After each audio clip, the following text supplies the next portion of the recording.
this video, I am going to be telling you how you can solve the quadratic equation with three methods. First method is also known as factorization and middle term breaking. In this method, you break the middle term. To break the middle term, first multiply the coefficient of the x square, which is in my case is 1, to the last term, which is 3. So 3 into 1 is 3. Take the LCM of 3. 3 ones are 3 and 1 ones are 1. So 1 minus 3 is 2, and this is our middle term. So we'll break it in two factors. 1x square, also known as x square, minus the sign will go to the larger number, which is 3x, and we will need to minus these terms to get minus 2. So we'll have plus 1x minus 3. We took plus because minus plus is minus, equal to 0. Then take the common factors. In this term, I will take x as common, so it will become x square will become x, and minus 3x will become 3. Plus, there is nothing like common in between them, so I will take just plus 1 as common. It will become x minus 3 equal to 0. If your common factor are not same, then there is a mistake, but mine is same. Now take these two terms and one of these brackets. It will become x plus 1 because x plus 1, and ignore 1 and take x minus 3 equal to 0. Both the terms are equal to 0, so we'll put it in equal to 0. X minus 3 equal to 0, comma, x plus 1 is equal to 0. We will isolate x, so it will become 3 will go there and become plus 3. So one value of x is 3, and the other value is, we will isolate this also, plus 1 will go to there and make minus 1. The other one value is minus 1. So this is the first method of the solving quadratic equations. The second method to solve the quadratic equation is using the quadratic formula. The quadratic formula is x is equal to minus b plus minus under root b square minus 4ac whole upon 2a. First, label your equation with a, b and c. The coefficient with the x square will become your a. In my case it's 1, so a will become 1, positive 1 also. And b is the coefficient with the x. This is our b, so b will become minus 2. And c is the last term in the quadratic equation, so c will become minus 3. The coefficient, I will repeat again. The coefficient with the x square is your a, in my case it's 1. The coefficient with the x, not just x, will be your b, and the last term will be your c. So put this in the quadratic formula and you will get x is equal to minus b, b is minus 2, so plus minus under root b square, so minus 2 square minus 4, a is 1, so we will not write that, c is minus 3, whole upon 2a. A is just 1, so it will make 2.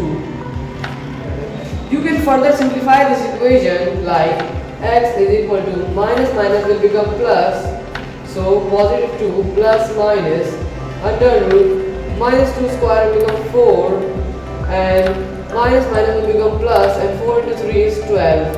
12 plus 4 is 16 whole upon 2.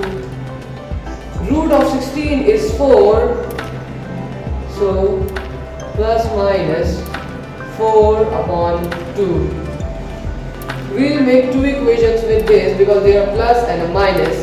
So it will become x equal to 2 plus 4 upon 2 comma x equal to 2 minus 4 upon 2.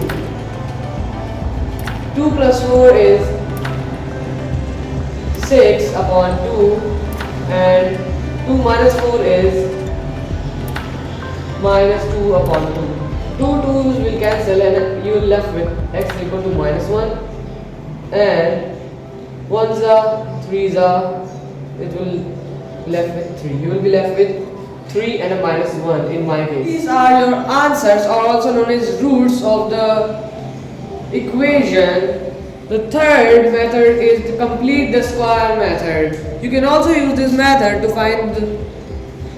find the stationary or the maxima or the minimum point of a curve. In this method, we convert the quadratic equation in the form of a plus b whole square is equal to a square plus 2ab plus b square.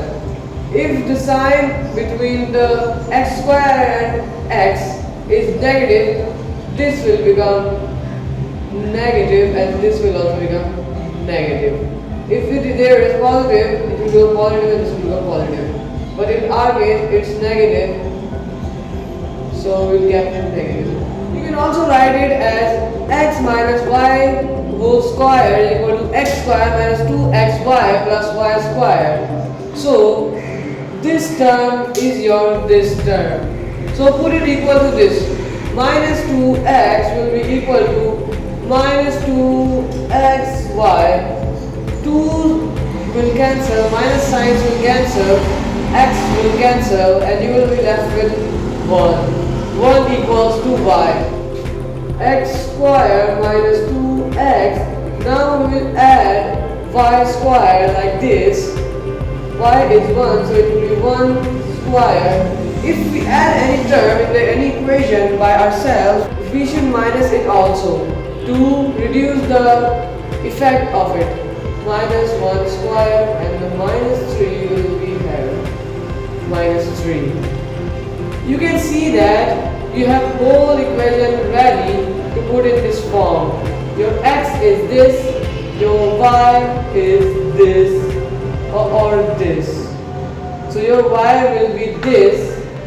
Ignore minus 2x and put x square. Oh no, just x minus y, which is 1 whole square, and this will just here. This will be just here. 1 square is just 1, so we'll write as 1 minus 3 equal to 0. Minus 1 minus 3 will be minus 1 minus 3 will be minus minus plus.